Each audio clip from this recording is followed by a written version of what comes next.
देखिए हर खबर यहीं पर। सब्सक्राइब कीजिए TV9 भारतवर्ष।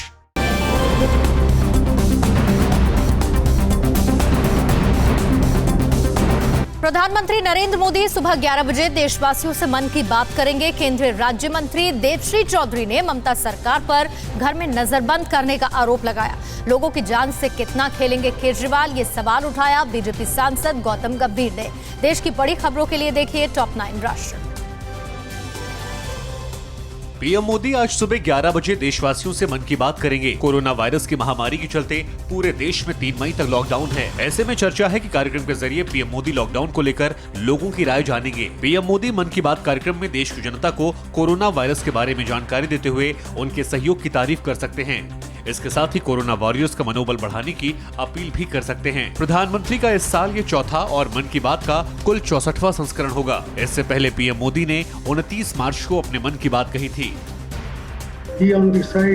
कांग्रेस ने केंद्रीय कर्मचारियों और पेंशनधारियों के महंगाई भत्ते नहीं बढ़ाने पर मोदी सरकार को आड़े हाथों लिया है। पार्टी सलाहकार समूह की बैठक में पूर्व पीएम मनमोहन सिंह ने कहा, कठिन समय में कर्मचारियों पर ऐसा फैसला थोपना जरूरी नहीं था। राहुल गांधी ने कहा, एक तरफ सेंट्रल विस्टा परियोजना पर पैसे खर्च हो रहे हैं और दूसरी तरफ मध्य वर्ग से पैसे लिए जा रहे हैं। You're not giving money to the poor people and you're spreading it, spending it on your central vista. केंद्रीय राज्य मंत्री देवश्री चौधरी ने आरोप लगाया कि पश्चिम बंगाल की ममता बनर्जी सरकार ने रायगंज में उनके घर में ही उन्हें नजरबंद कर लिया है। केंद्रीय मंत्री 22 मार्च को दिल्ली से कोलकाता पहुंची और कोलकाता से 6 अप्रैल को अपने लोकसभा क्षेत्र रायगंज पहुंची। रायगंज पहुंचते ही स्थानीय प्रशासन ने केंद्रीय महिला एवं बाल विकास राज्य मंत्री देवश्री चौधरी के घर पर 6 अप्रैल को 7 दिन के लिए यानी 13 अप्रैल तक होम क्वारंटाइन का नोटिस चस्पा कर दिया था। इतना ही नहीं, देवश्री चौधरी के घर पर नजरबंदी का भी नोटिस चस्पा कर दिया गया। ममता बनर्जी का प्रशासन एक केंद्रीय मंत्री को ऐसे नजरबंदी करा के घर में बंद करके रखा है।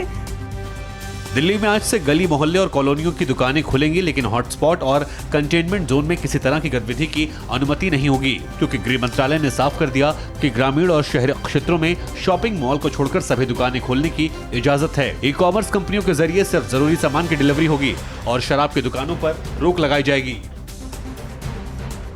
बीजेपी के सांसद गौतम गंभीर ने अरविंद केजरीवाल सरकार पर राशन को लेकर कई गंभीर सवाल खड़े किए हैं। गौतम गंभीर ने दिल्ली सरकार पर लोगों को जरूरी सुविधाएं न मुहैया कराने का आरोप लगाया है। गौतम गंभीर ने ट्वीट पर लिखा कि लोगों की जान से और कितना खेलोगे अरविंद केजरीवाल। गौतम गंभीर ने ट्वीट में खाद्य अधिकारी को लिखे गए एक शिकायत पत्र को भी शेयर किया। इस पत्र में लिखा गया कि दिल्ली सरकार ने कोविड-19 महामारी संकट के दौर में भी राशन दुकानदारों और उनके सहायकों का अभी तक कोरोना टेस्ट नहीं करवाया।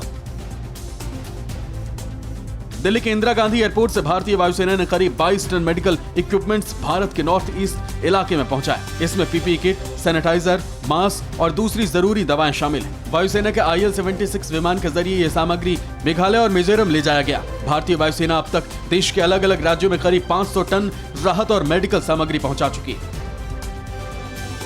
तबलीगी जमात की विदेशी फंडिंग की जांच में प्रवर्तन निदेशालय को बड़ी कामयाबी मिली। ईडी ने जमात के ट्रस्ट को खोज निकाला है। ट्रस्ट का नाम मदरसा काशी उल उलूम बताया जा रहा है, जिसका खाता बैंक ऑफ इंडिया में है। खाते में करोड़ों के लेन देन की खबर है। प्रवर्तन निदेशालय अब इस सिलसिले में जमात के फरार मुखिया मौलाना साद के बेटों और करीबियों से पूछताछ करेगी। कोरोना वायरस के चलते देश भर में लागू लॉकडाउन की वजह से कई लोगों ने शादियां स्थगित कर दी हैं। इसी बीच राजस्थान के जोधपुर में एक युवक ने अपने बीमार दादा की इच्छा पूरी करने के लिए सादगी से मंदिर में शादी की। शादी में दूल्हा दुल्हन के अलावा कोई परिजन शामिल नहीं हुआ। शास्त्री नगर स्थित आर्य समाज के दुर्गा मंदिर में पंडित महेंद्र व्यास ने पूर्ण विधि विधान से मंत्रोच्चार के साथ साथ दोनों के विवाह को संपन्न कराया। उत्तराखंड के 2 धामों गंगोत्री यमुनोत्री कपाट आज खुल जाएंगे। वैदिक मंत्रोच्चार के साथ साथ विधिवत गंगोत्री यमुनोत्री धाम में कपाट खुलेंगे। तय कार्यक्रम के अनुसार गंगोत्री धाम में कपाट दोपहर 12:35 पर खोले जाएंगे। वहीं पूजा पाठ के बाद यमुनोत्री धाम में कपाट को खोल दिया जाएगा।